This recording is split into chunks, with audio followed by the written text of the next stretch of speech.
شاهکار جدید تراکتور 399 با پمپ باد و بازوهای جلو، 3 نقطه اتصال جلو، همچنین تراکتور 41 20.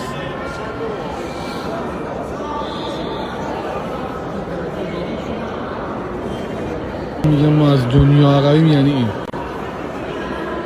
وقتی که رو تکنولوژی کار نشه یعنی چی؟ یعنی رومانی که